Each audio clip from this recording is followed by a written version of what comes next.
ఆ టాపిక్ ఏంటో తెలియదు. పవన్ కళ్యాణ్ గారికి ఎందుకు 15 గుర్తొచ్చిందో, ఇంకా ఆయన అంటున్నాడు కాబట్టి మనం కూడా 15 అంటున్నారా అనేది అర్థం కాని ప్రశ్న. కానీ తమాషా ఏంటంటే జనసేన అధ్యక్షుడు పవన్ కళ్యాణ్ గారు 15 ఏళ్ళు అంటే జనసేన అభిమానించేవాళ్ళు, జనసేనని సెటైర్లు వేసేవాళ్ళు ఒక ఒక ఒక పేపర్ కట్టింగ్ ని ట్రోల్ చేస్తున్నారు. అదేంటంటే నాగబాబు గారికి మంత్రి పదవి ఇచ్చి హామీ ఇచ్చి 1 year అయింది. అంటే వాళ్ళ 1 year సెలబ్రేషన్ చేసుకున్నారు. వీళ్ళు 15 ఏళ్ళు సెలబ్రేషన్ చేసుకుంటే వాళ్ళు 1 year సెలబ్రేషన్. ఏమని నాగబాబు గారికి ఎమ్మెల్సీ ఇచ్చి మంత్రి పదవి ఇస్తానని ప్రెస్ నోట్ రిలీజ్ చేశాడు చంద్రబాబు నాయుడు ముఖ్యమంత్రి హోదాలో. భారతదేశ చరిత్రలోనే ఒక వ్యక్తికి మంత్రి పదవి ఇవ్వబోతున్నామని press note first time in Indian history politics నాకు తెలిసి ఇచ్చారు. అసలు ఇవ్వాల్సిన అవసరం లేదు. అంత హామీ ఇచ్చి 1 year పూర్తి అయిపోయింది. ఆ ఇచ్చిన రోజుకి దాన్ని సెలబ్రేషన్ చేసుకుంటారు. ఎట్లా 15 ఏళ్ళు ఉంటారో లేదు, కానీ ఇది మాత్రం 1 year అయిపోయింది. అంటే ఒక మంత్రి పదవి ఒక ఆయన ఎమ్మెల్సీ కూడా అయిపోయినాడు. పైపించి ఒక మంత్రి పదవి చాలా ఖాళీగా ఉంది. మామూలుగా 25 మంది ఉండొచ్చు, 24 మంది ఉన్నారు. ఒకళ్ళు లేకపోతే ఒకరిని రాజీనామా చేసి ఇవ్వాలి. ఇప్పుడు ఆ అవకాశం లేదు. గవర్నర్కి చెప్పేస్తే తెల్లారి పిలుస్తాడు, ప్రమాణ స్వీకారం చేసేవచ్చు. అట్లాంటి సింపుల్ గా అయిపోయేదాన్ని అయినా ఇవ్వలేదు అంటే ఇంకా 15 ఏళ్ళు అయిన తర్వాత ఇంకా శాశ్వతంగా ఇస్తారా? వాళ్ళ బాధ అది. నువ్వు 15 ఏళ్ళు అనకముందు 1 year నాగబాబు గారికి మంత్రి పదవి అన్నారు కదా, ఇప్పుడు 15 ఏళ్ళ గ్యారంటీ మీరు ఇచ్చేసిన తర్వాత అసలు ఇస్తాడా మంత్రి పదవి? ఇస్తే ఎప్పుడు ఇస్తాడు? ఇట్లాంటి చర్చ నడుస్తా ఉంది. కానీ ఏదైనప్పటికీ కూడా 15 ఏళ్ళు వరకు అధికారం ఎవరి వాళ్ళు మీకు ఆంధ్రప్రదేశ్ మేమే ఉంటామంటే అర్థం ఏంటి? మేము ఉండాలనుకోని కోరుకోవచ్చు. కానీ తమాషా ఏంటంటే ఇలా అధికారంలో వచ్చిన మొదటి నుంచి మళ్ళీ మేమే ఎందుకు వచ్చిందో ఆ పదం తెలియదు. మళ్ళీ మేమే ఎప్పుడు జగన్ అనాలి, మళ్ళీ వస్తాం ఈసారి ఓడిపోయినాం అనేసి. మీరు గెలిచిన తర్వాత మళ్ళీ మేమే అంటున్నారు. అంటే గెలిచిన ఉత్సాహం కూడా లేదా? 124 సీట్లు గెలిపిస్తే ప్రజలు దాన్ని ఉత్సాహంగా హ్యాపీగా అడ్మినిస్ట్రేషన్ చేసుకోవాల్సి పోయి 29లో మాట్లాడాలి మళ్ళీ మేమే అని. కానీ గెలిచిన మరుసటి రోజు నుంచి మళ్ళీ మేమే లేదా మళ్ళీ జగన్ రాడు, ఇంకా రానివ్వము. అది కూడా అమెరికాకు పోయినా అదే మాటలు, యాడికి పోయినా అదే మాటలు. ఇంకేమన్నా అంటే ఒకటే చెప్తారు, అదేంటంటే కాన్ఫిడెన్స్ బిల్డప్ చేస్తున్నాం, మళ్ళీ జగన్ వస్తాడని చెప్తే పరిశ్రమలు రావేమో అని చెప్పి ఎక్కడ పోయినా కూడా జగన్ రాడు అని డైరెక్ట్ చెప్తే బాగుండదు కాబట్టి మేమే వస్తామని చెప్తే నమ్ముతున్నారు. ఎవరు నమ్ముతారు? మళ్ళీ మేమే అంటేనే డౌన్ ఫాల్ స్టార్ట్ అయింది. ఇదంతా రాజకీయంగా రాజకీయ వ్యూహాలు లేకపోతే రాజకీయ చదరంగంలో పావులు కదపడము ఏదైనా కావచ్చు, వాళ్ళు అలా మాట్లాడారంటే అనుకోవచ్చు. బట్ జన సైనికులు కావచ్చు, జనసేన పార్టీ ఆవిర్భావం అయినప్పుడు మనం చాలా మందితో మాట్లాడినప్పుడు ఇంతవరకు కాపుల సపోర్ట్తో, అంటే సామాజిక వర్గం లేని రాజకీయాలు మనం ప్రస్తుతం చూడట్లేదు కాబట్టి ఈ పేరు తీయాల్సి వచ్చింది. ఎప్పటి వరకు ఒక సామాజిక వర్గానికి సంబంధించిన సపోర్ట్తో అధికారంలోకి వచ్చిన రాజకీయ నాయకులు వేరే సామాజిక వర్గానికి చెందిన వారు ఉన్నారు. బట్ ఎప్పుడు మేము యాచించే స్థితిలోనే ఉంటామా? శాసించే స్థితికి మేము రావద్దా? కాబట్టి ఈరోజు డైనమిక్ లీడర్గా ఉన్న పవన్ కళ్యాణ్ గారిని ఎట్లా అయినా మేము నెగ్గించుకుంటాము, ఆయన్ని ముఖ్యమంత్రి స్థానంలో మా సామాజిక వర్గానికి సంబంధించిన వ్యక్తిని ఆ పీఠం మీద ఆ చైర్ పైన మేము చూస్తాము. ఇది గట్టిగా వినిపించిన మాట. ఎన్నికల్లో దాని హవా ఎంతవరకు జరిగిందో కూడా చూసాం. మరి ఇప్పుడు వాళ్ళ పరిస్థితి ఏంటి? ఇంకొక 15 ఏళ్ళు చంద్రబాబు నాయుడు గారు అధికారంలోకి ఉంటే మరి పవన్ కళ్యాణ్ గారు ఇంక ఎప్పటికీ డిప్యూటీ సీఎం వరకే సరిపోతారా? సరిపెట్టేసుకుంటారా? అంటే ఒకటి, కాపులు ముఖ్యమంత్రి కావాలనే కోరికను చాలా డెమోక్రటిక్ గానే చూస్తాను నేను.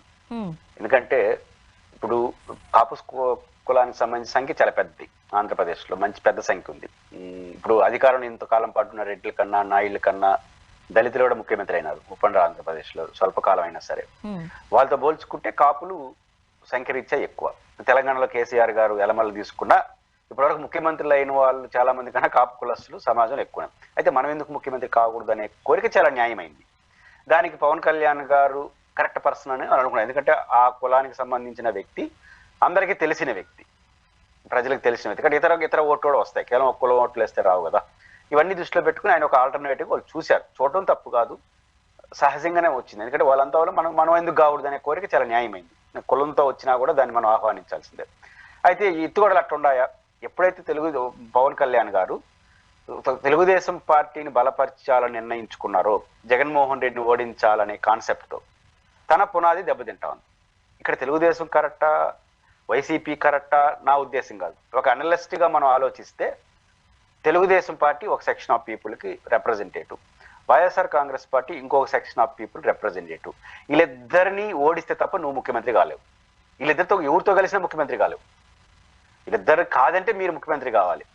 ఎందుకంటే వీళ్ళిద్దరు ముఖ్యమంత్రి క్యాండిడేట్లు. వైఎస్ఆర్ కాంగ్రెస్ పార్టీ కానీ తెలుగుదేశం కానీ ఎటువంటి పరిస్థితుల్లో ఆ పదవి వదులుకోరు. చంద్రబాబు గారు పొరపాటున 5 ఏళ్ళ తర్వాత నెక్స్ట్ ఎన్నికల్లో వచ్చి పవన్ కళ్యాణ్ గారిని మేము ముఖ్యమంత్రిగా ఒప్పుకుంటామని చెప్పండి, ఈ రోజు వాళ్ళు 1200 వెళ్ళిపోస్తారు, మరి ఉండరు. ఆయన ప్రేమించడం ఉండరు ఆయన కళ. కాబట్టి ఈ 2 ముఖ్యమంత్రుల సీట్లు పొందిన కులాలు లేకపోతే వర్గాలు, కాబట్టి వాళ్ళతో కలిసి ఉన్నంత వరకు ఎవరికో వరకు ఉపయోగపడతావు తప్ప నువ్వు ఇండిపెండెంట్గా ఏమీ కాలేవు. 2, ఇప్పుడు జగన్మోహన్ రెడ్డి గారు ఒక బలమైనటువంటి నాయకుడు, చంద్రబాబు నాయుడు గారు ఇంకొక బలమైన నాయకుడు. ఈ 2 పార్టీల్లో ఏదో ఒకటి డిస్టర్బ్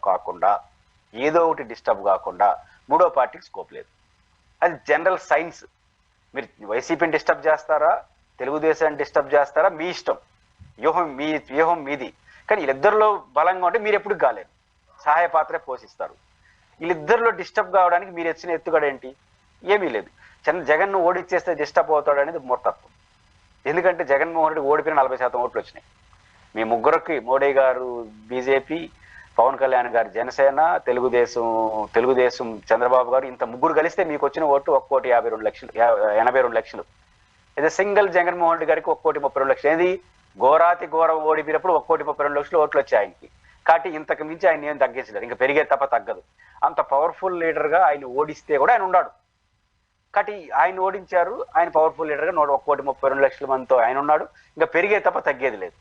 ఈ పక్క చంద్రబాబు నాయుడు గారు గెలిస్తే బలపడతాడా, బలహీనపడతాడా? బలపడతాడు. ఆయన బలపడ్డాడు.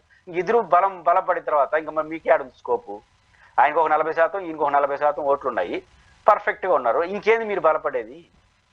కాబట్టి వీళ్ళిద్దరిలో వాళ్ళు స్వయంకృతాపరాధం అయినా ఓడిపోవాలి. ఒకరు ఓడిపోవడం అంటే ఎన్నికలు ఓడిపోవడం కాదు స్వర్ణ గారు, రాజకీయంగా డీగ్రేడ్ కావాలి, పతనం కావాలి. వీళ్ళిద్దరు వాళ్ళనే కావాలి. వాళ్ళు కావడానికి నువ్వన్న ఏలు పెట్టాలి. నువ్వు ఏం ఏలు పెట్టావు? ఇంకో 15 ఏళ్ళు చంద్రబాబును బలపరుస్తాను అంటున్నావు. ఈ జగన్ గారు అట్లే ఉంటాడు పవర్ఫుల్గా. ఆయన పోతే ఈయన పోతే వస్తాడు. ఇంకా మీరేం చేయేది? కాబట్టి ఇక్కడ పవన్ కళ్యాణ్ గారు ఫెయిల్యూర్ అయ్యారు. కాబట్టి ఈ వ్యూహం ఎటువంటి పరిస్థితుల్లోనూ పవన్ కళ్యాణ్ గారిని ముఖ్యమంత్రిని చేయలేదు. కాబట్టి 2 పార్టీలు బలంగా ఉన్నందుకు మూడో వారికి అవకాశమే ఉండదు. దాంట్లో ఆయన 2 పార్టీలు బలంగా ఉంచేదానికోసం వ్యూహాలు నడిచిస్తున్నారు తప్ప వ్యూహాన్ని వీక్ చేయడం కోసం ఆయన వ్యూహాలు ఏం పనిచేయట్లా. కాబట్టి ఈ గందరగోళ వ్యూహమే జనసేనాని శాశ్వతంగా ముఖ్యమంత్రి అయ్యే అవకాశం లేకుండా చేసుకున్నారు. అది ఆయన బహుశా గుర్తించాడేమో. మనం అమాయకులుగా ఉన్నాం. ఆయన గుర్తించాడేమో పెట్ల అయ్యేది కాదు, కాబట్టి బయట ఎందుకు పోయేది, హాయిగా ప్రశాంతంగా ఇట్లే ఉండొచ్చు అని 15 ఏళ్ళు చంద్రబాబు గారే ఉంటారని చెప్పాడు అని ఎందుకు అనుకోకూడదు? మనం అమాయకత్వంగా ఆయన తెలుసుకోలేదు అనుకుంటున్నాం. కానీ ఆయన తెలుసుకొని ఇంకెట్లా బయటకు పోయి చేసేది లేదు కాబట్టి ఎట్లన్నా ఉందామని ఉంటున్నాడా మనకు తెలియదు. అండ్ మన ఏపీలో ఒక విచిత్రమైన పరిస్థితిని చూస్తున్నాము అంటూ కొంతమంది విశ్లేషకులు, మేధావులు మాట్లాడుతున్న మాట. అది మనం ఆ డిస్కషన్స్ కూడా మనం చూస్తూ ఉన్నాం. ఇప్పుడు దేశం కావచ్చు లేకపోతే రాష్ట్రం కావచ్చు, రాజధాని ఎక్కడ ఉంటే అక్కడ పెట్టుబడులు ఎక్కువగా చూస్తూ ఉంటాం, పరిశ్రమలు ఎక్కువగా చూస్తూ ఉంటాం. అన్ని ప్రాంతాల కన్నా కూడా రాజధాని నిర్మాణము లేకపోతే రాజధాని డెవలప్మెంట్ అనేది శరవేగంగా జరుగుతూ ఉంటుంది. ఇప్పుడు మన ఏపీలో ఆంధ్రప్రదేశ్ రాజధానిగా అమరావతి ఉండింది. నిర్మాణాలు అయితే మాత్రం చాలా వేగవంతంగా సర్వేగంగా జరుగుతున్నాయి. ఆ విజనే మనం ఎక్కడో చూస్తూ ఉన్నాం. కానీ ఇన్వెస్ట్మెంట్ ఏదైతే ఉందో, కంపెనీలు ఏవైతే ఉన్నాయో, టీసీఎస్ కావచ్చు లేకపోతే గూగుల్ డేటా సెంటర్ కావచ్చు, కాగ్నిజెంట్ కావచ్చు, లులు కావచ్చు, ఇవన్నీ కూడా వైజాగ్లో ఉంటున్నాయి. మరి ఇలా అనుకుంటే అమరావతి నిర్మాణానికి సంబంధించి డెవలప్మెంట్ ఎప్పటికవుతుంది? వాళ్ళ ప్లాన్ ఎట్లా అనిపిస్తుంది మీకు? మీరు ప్రైమరీగా చెప్పేది రాజధాని ఉన్న చోట అభివృద్ధి కనిపిస్తుంది, పరిశ్రమలు వస్తాయనేది భారతదేశంలో